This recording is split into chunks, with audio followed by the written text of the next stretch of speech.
Hi అండి అందరికీ. ఇప్పుడు మనం పచ్చడి చేసుకుందాం. రోటి పచ్చడికి ముందు బాండి పెట్టుకొని బాండి వేడి ఎక్కనిచ్చి 2 స్పూన్లు ఆయిల్ వేసుకొని ఆయిల్ వేడి బాగా కాగనిచ్చి మనం పచ్చిమిరపకాయలు అవన్నీ పక్కన కడుక్కొని పెట్టుకోవాలి. ముందుగానే బాండి వేడి అవ్వనిచ్చి నూనె కూడా కాగంగానే పచ్చిమిరపకాయలు కడుక్కొని పెట్టుకున్నాం కదా, ఆ పచ్చిమిరపకాయలు వేసి బాగా వేయించుకోవాలి. తొడాలు తీసి పచ్చిమిరపకాయలు శుభ్రం చేసుకొని బాగా వేయించుకొని వాటిని ఈలోపు ఏగుతుండగా మనం టమాటాలు కోసి పెట్టుకోవాలి. 4 కానీ 5 కానీ. ఈ పచ్చిమిరపకాయలు బాగా మంటకాయలు, అందుకని 4-5 వేసుకుంటున్నాను నేను.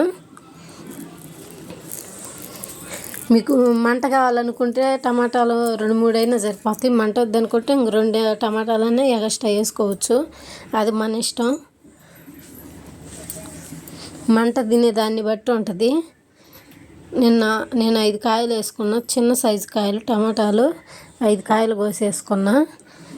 దీనిలో ఈ టమాటాలు కూడా కొద్దిగా మగ్గనివ్వాలి. ఒక నిమ్మకాయ సైజు ఎంత చింతపండు కూడా వేసుకోవాలి. కొత్తిమీర పుదీనాకు కూడా వేసుకున్నా. జీలకర్ర కూడా నేను ముందే వేసా. జీలకర్ర కూడా వేసుకోవాలి.